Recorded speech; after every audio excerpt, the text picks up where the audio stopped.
everyone, welcome to Manila, London. We're going to do garden tour. As you can see, September, there's a lot of vegetable that's still growing in my garden. As you can see here in my garden, a lot of growing here on top of my head. Look at that. Right, I will show you all the vegetables still growing in my garden this September. So let's see. Combination of flowers and vegetable in my small landscape garden. Yan, hat on first because I need to be prepared for this hot weather. As you can see here behind me, a lot of growing and I'll show you. Let's start on my left side. Let's start here. As you can see, all the pots I'm growing. I have Chinese cabbage or pechay, mustard here and mustard. This is my Chinese cabbage or pechay, kangkong or Egyptian spinach here. Look at that. They're looking so good and healthy. And at the end of here, look at this bloom. It's nice and fresh. And here I have another pechay that's going to be harvested next. And this one. And also this one is going to be next too. Look at that. So pretty. Also down here we have Mustache or mustard that's ready to harvest. It's beautiful, very healthy. Next to harvest is this one in the other pot. And the third harvest that we're gonna have is in this next one. See, you just staggered all your vegetables. Further down here we have Oriental Mustard. Look at that. They have big leaves. As you can see, they are still young. And the other side we have Spinach Beets. They are red and it's pretty, isn't it? I like red color, especially winter. Of course, I have sweet potato here. As you can see, this is red sweet potato. Look at that eggshell. I always put them in there. The leaves is my favorite to eat all the time. Moving on, dito naman meron tayong, wow, look at this. This is my plum. Pag red na ganito na, harvest mo na siya. Nakikita niyo ba dito? Loaded talaga siya. Oh. Ang daming bunga. So next year magtatanim ulit ako ng plum tomato kasi continuous siya nag-grow, continuous din ang harvest.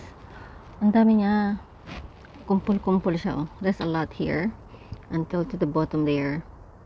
Oh, see, this is only just a bottom part of this plant. And of course, meron pa dito. Oh, kita niyo to? Ang dami. Yan, may mga hinog na rin. At dito pa, marami ma-harvest dyan next time. And look, there's a lot growing here. And here. Oh, see? And onto the top. Actually, na-bend ko na siya dyan kasi it's getting higher. So, I want to harvest just lower part. So, moving on. And here, ito may mga tomatoes dyan. Hindi pa siya hinog. Pero diba, yan naman ang mga next na ating mga kakainin. Oh, look at that tomato here. And then, I got the striped one. This is cherry tomato. But striped. And at the bottom, over here, look, nasa lupa na siya, my God. So, dito, meron pa ang mga beans. Yan, hanggang ngayon, may beans September. Diba? Tinanim ko yan mga March pa. And until now, nag-harvest pa din. Those are my Swiss chard here. Courgettes. I think this is my yellow courgettes. At the raised bed, as you can see, ang ating celery. My God. Ang namumukadkad na celery. And also, look. Yan ang ating cherry tomatoes. Siyempre, may mga beans pa rin dyan na pwedeng anihin. Yellow beans. So, moving on here, look at my napa cabbage, diba? Ang ganda niya. Yan ang aking Chinese cabbage. Yan yung ginagawang kimchi. Oh, malaki na niya, ha? Tingnan nyo naman. Pwede kayo magtanim sa paso. And here, of course, ang ating mga lettuce. Mga lettuces. O, meron akong taro. This is my taro. And look at that. We call it gabi in the Philippines. And here, I think, this one is my cucumber. I got cucumbers. And I got some chili here. You still got some chili, you know. So, all combination there. And this is alike. That's my favorite one. Lettuce rosa. Meron akong tomato pa rin dyan. At dito, my squash. I have squash over there. Look, that is butternut squash. Yan, yakit natin kasi nakukuping. So, dito naman, siyempre, meron pang mga kangkong dyan. Na-harvest ko na yung ibang pechay dyan. Egyptian spinach here, and all of this here is pechay. So, staggered planting. And of course, you're gonna have lots of vegetable that you can harvest anytime you want. We have here spinach. Wow, look at that. We have spinach here, and also I tuck in some muli. Ito siya. Muli. Muli is labanus. With my spinach. So I tuck in few here, over here as well. And I got eggplant here in a pot. You can plant eggplant. Actually, I plant two. And look at this. Hopefully, it will flower, and I can save it over winter. I'm here beside my trellis, and as you can see, I have bottle gourd here that has been growing since April. And look at this, so pretty, isn't it? As you can see, ang aking upo, yan, pwede nang harvestin to.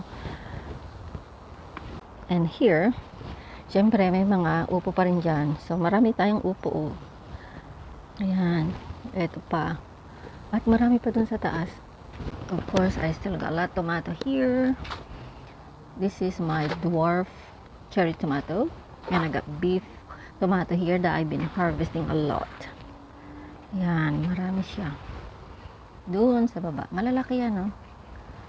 I keep harvesting this, as you can see in my video.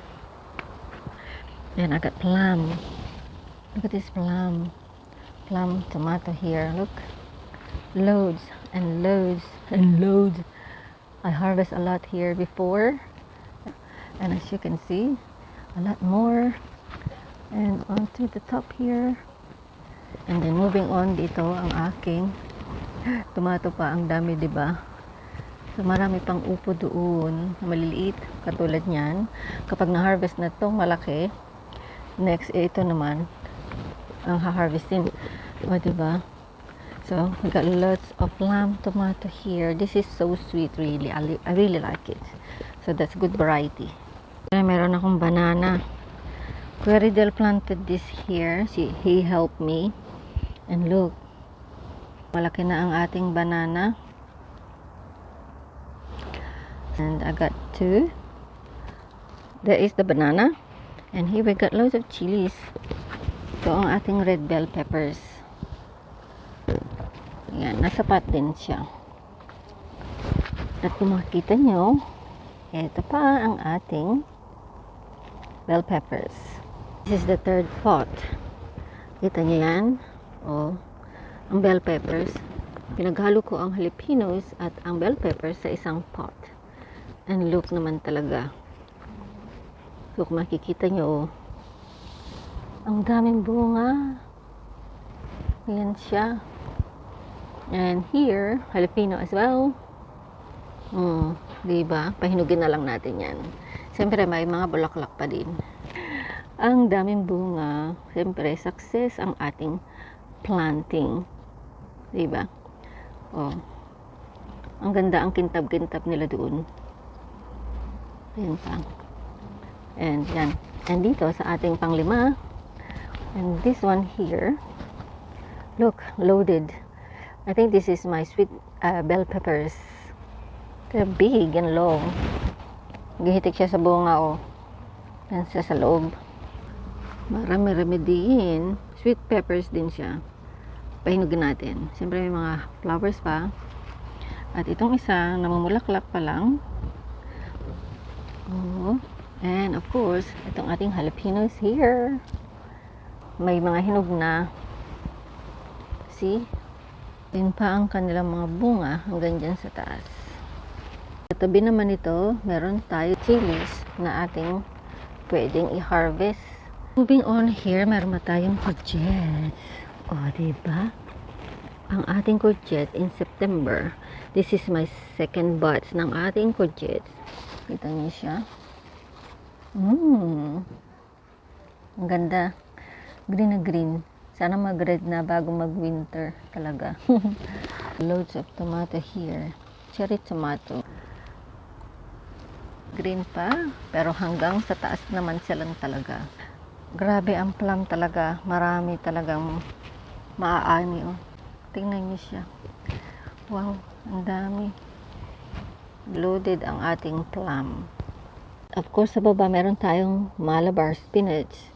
Ano ba to? Alugbati ba yung tawag doon? And then, ang ating garlic chives. More peppers. Mga sili. Yan. May mga bell peppers pa doon. There's loads of bell peppers. Ating isa pang raised bed. Of course, may bell peppers dyan. Siyempre, may mga flowers. And here, more growing peppers. Hindi mawawala ang spinach. Tingnan nyo naman ang ating spinach. Never run out of spinach all year. May spinach beets. Dilaw naman siya. Parang siyang pechay. And ang ating lettuce. Right. So, this is red lettuce. Ano pa? Ang ating mga lettuce na hina-harvest ko palagi. Always harvest this lettuce. Ayan, may mga young pa. And here, mayroong lettuce pa dyan. Maliit pa siya. Of course, more silver beets. And ang ating spinach dyan sa tabi. Pwede ka magtanim talaga sa paso. Lettuce pa rin dito. At ang may mga silid dyan. Dito naman tayo sa aking big raised bed. Of course, may mga cherry tomatoes here. Mga dwarf. Kita nyo meron ako ditong pak choy. Pak choy na itinakin ko dyan. Akala ko hindi mabubuhay. Nabuhay. And I have red mustard here. And pechay. With my dwarf tomatoes. By the way, dito nga pala sa baba. Look at this chili here. Loads na naman ang kanyang bunga, diba? Yun. Hina-harvest ko siya minsan. Pero hindi siya manghang kapag green. Very slight. Anghang siya. It's not really spicy. Medium hot. Move on here. Ang ating spinach Malabar. Oh my days. Ang ganda. Ang lalaki ng dahon niya. Oh. Of course, may cherry tomatoes. Ang ganda siya sa taas. And moving on here. Plum. More plum. Yan ang aking another plum. Hanggang sa taas. Ang dami, grabe. And all the way here. Sa tuktok. Of course, combination ng ating beans. Ayan o, ang daming beans. Purple beans. So, marami tayong purple beans dyan. Siyempre, ang ating mga tomatoes na naman. Dun sa baba. And here, beef tomato. Ito naman ang moneymaker tomatoes. I remove all the leaves because we're not growing leaves. We're growing fruit. So, moving on here. Yes, of course. Yes, meron pa akong mga runner beans. And also here. And my cucumber. So, this is my September runner beans. Still is growing. Wow, ang dami nila, diba? Siyempre, at the bottom, going down here, meron tayong eggplant. We have eggplant here. And also here, round eggplant. We have small mga beans, hindi mawawala. Palagi siyang nandyan. And also, this is my sayote. Ang aking sayote is getting wild. Hanggang dun siya sa taas. Yung sayote. Hanggang dito pa nga yung. Meron pa pala akong corn. So, ang aking corn ay sobra ng laki. Lampas na siya ng aking garage. Sa isang puno, meron siyang dalawa. This is purple. And here, hindi ako nawala ng celery. And of course, meron naman tayong cherry tomatoes. Cherry tomatoes dyan. Dito sa baba, yun ang ating cherry tomatoes. Of course, we still have kulitis. O, diba? So, I've been harvesting kulitis every now and then. And look, they are growing back. New shoots, new leaves coming up. Ang kalabasa. Kung nakikita nyo nandun. Of course, may squash tayo. Tomatoes. Yan, maraming tomatoes pa dyan sa paligid-ligid. Whew! It's getting hot in here, September. So happy. As you can see, there's a lot of growing still. So that's all our garden tour this time. It's getting warmer. I think it's 1 o'clock in the afternoon. I still got a lot to harvest and we still have a lot to enjoy. And hopefully, na-enjoy po kayo. This is all the vegetable that I'm still growing in September. And hopefully, we have lots of vegetable that we can harvest before winter or throughout the winter time. As you can see, I staggered some vegetables, just like leafy vegetables in my garden. So I want to enjoy all the harvest. And it's nice if you have fresh and organic vegetable that you are growing in your garden, diba? So as you can see, meron akong mga vegetable din na nasa pots. Kaya okay lang na magtanim kayo sa pots. I only got small garden, so I'll make sure I use the most of it, even in the pot. I'm planting in the pot because if my raised bed is still full, I can still plant some in the pot so I can enjoy the vegetable that I would like to eat, diba? So I don't need to wait other vegetable to harvest for me to plant other vegetables. So I have continuous harvest, diba? So, I hope na-enjoy po kayo and inspired sa ating garden tour this September. And let me know what you are growing this time and what you are harvesting as well and still growing in your garden. I hope in the next day, I will have harvest in here in my garden. Actually, I'm going to harvest maybe today or tomorrow. I'm going to end this video and I will see you next time. Bye! Thank you very much for watching Manila London. We now have a merch store with quite a lot on offer. Take a look at our Teespring from our channel page. Or you can hit a like, a subscribe or one of these tiles and stay with Manila London that little bit longer. Thank you for watching.